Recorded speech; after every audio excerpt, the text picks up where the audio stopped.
Ladies and gentlemen, the very word secrecy is repugnant in a free and open society, and we are, as a people, inherently and historically opposed to secret societies, to secret oaths, and to secret proceedings. We decided long ago that the dangers of excessive and unwarranted concealment of pertinent facts far outweighed the dangers which are cited to justify it.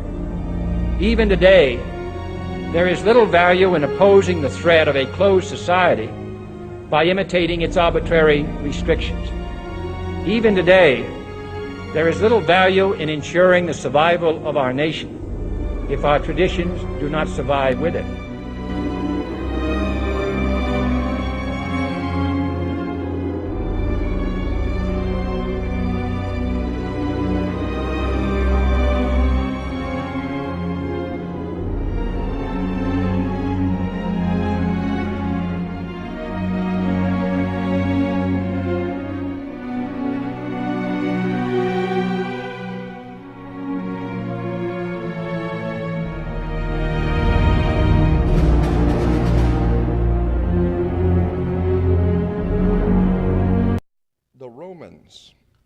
The ancient Romans had a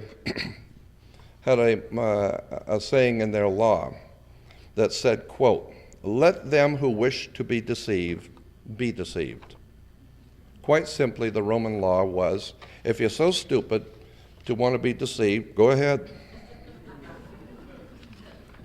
If you had any brains at all, you do your homework and take many, many days and hours, the kind of thing that Sir Lawrence Gardner does.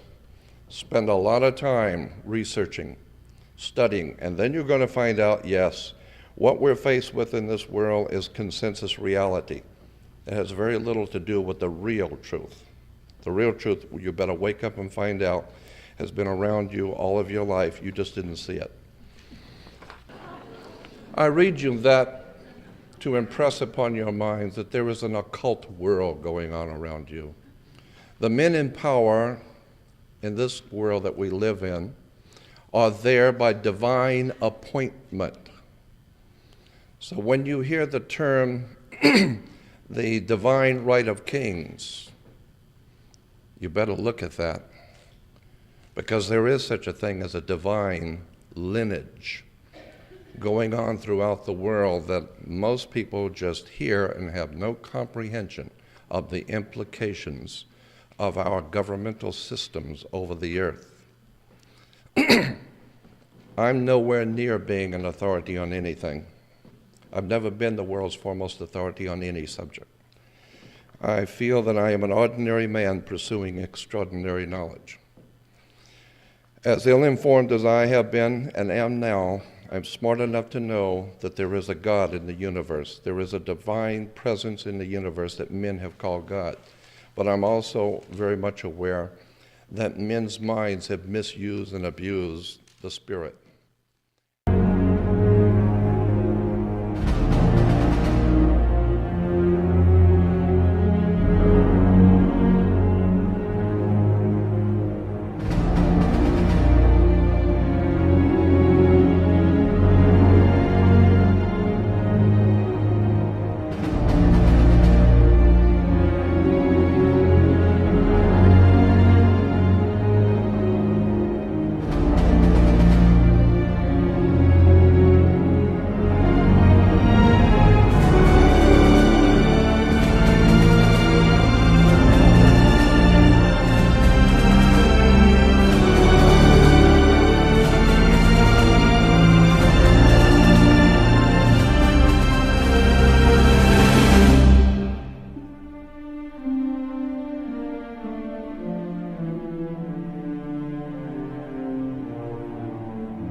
seen a bigger threat.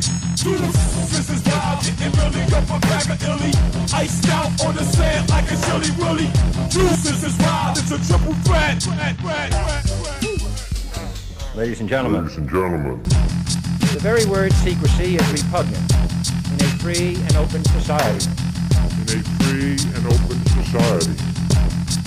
And we are, as a people, inherently and historically opposed to secret societies, secret oaths, and to secret proceedings. We decided long ago that the dangers of excessive and unwarranted concealment of pertinent facts far outweighed the dangers which are cited to justify it. Even today, there is little value in opposing the threat of a closed society by imitating its arbitrary restrictions. Even today, there is little value in ensuring the survival of our nation if our traditions do not survive with it. And there is very grave danger that an announced need for increased security will be seized upon by those anxious to expand its meaning to the very limits of official censorship and concealment. That I do not intend to permit to the extent that it's in my control. And no official of my administration, whether his rank is high or low, civilian or military, should interpret my words here tonight as an excuse to censor the news, to stifle dissent, to cover up our mistakes, or to withhold from the press and the public the facts they deserve to know. For we are opposed around the world by a monolithic and ruthless conspiracy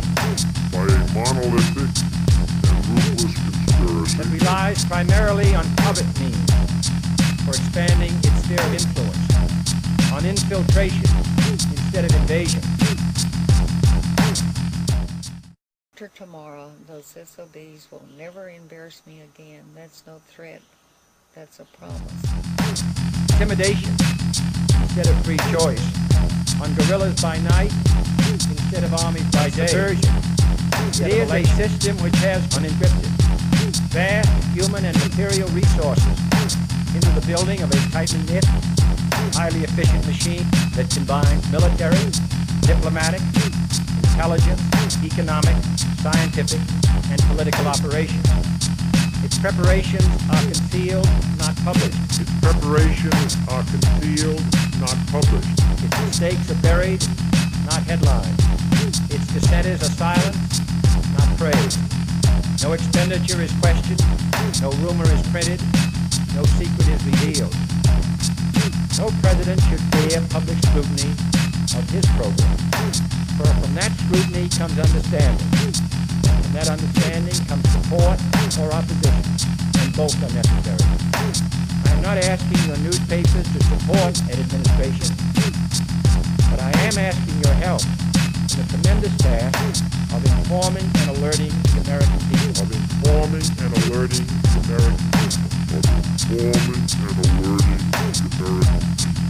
For I have complete confidence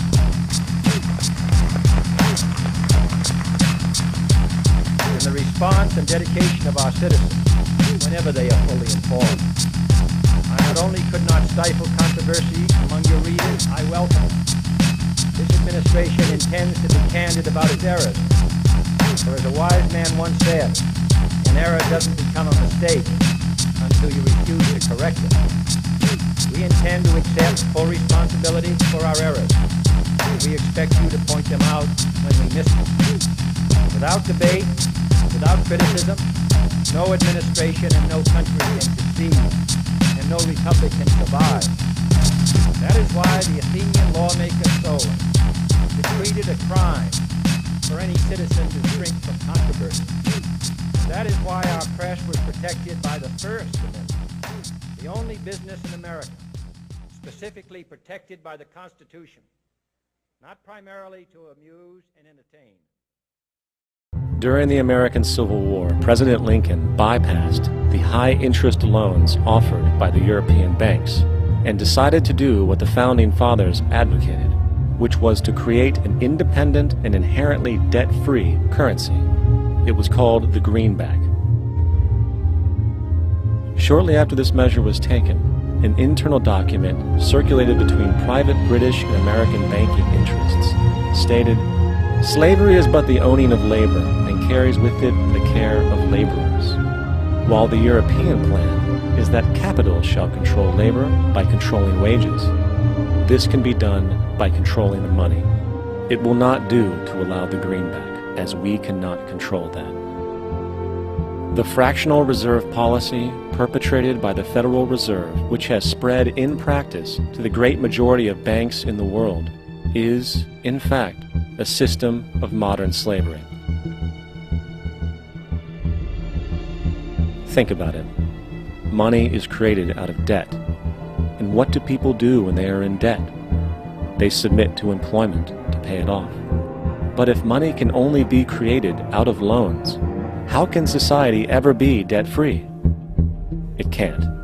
And that's the point.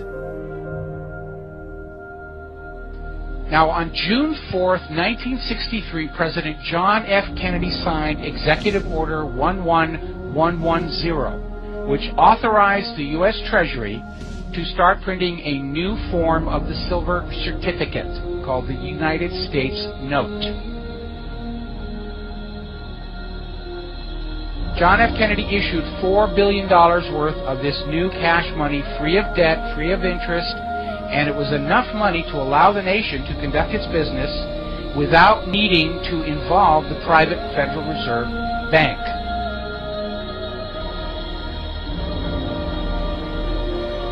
Only 5 months later, John F. Kennedy was shot by the crazed lone nut, Lee Harvey Oswald. I didn't shoot anybody, sir. I haven't been told what I'm here for. This is the basement floor of the Dallas City Hall, and that's what Oswald has been shot. And as soon as Kennedy was buried, the United States notes were pulled out of circulation and destroyed, except for samples in the hands of collectors. If there is no link to his U.S. notes, then why was John J. McCloy, former president of the World Bank, former president of the Chase Manhattan Bank, appointed to the Warren Commission?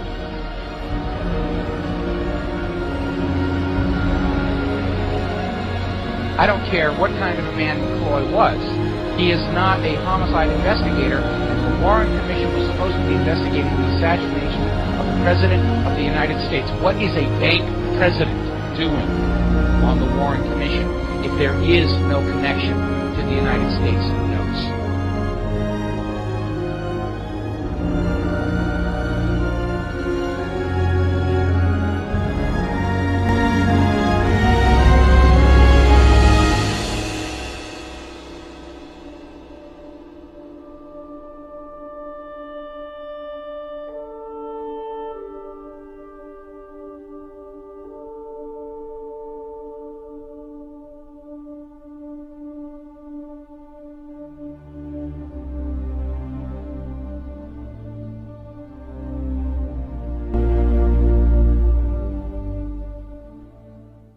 What's wrong? You don't like a small group of psychos hijacking your country? Well, become President of the United States and change it from the... Never mind. 3 shots were fired at President Kennedy's motorcade in downtown Dallas. President Kennedy has been seriously wounded by this shooting.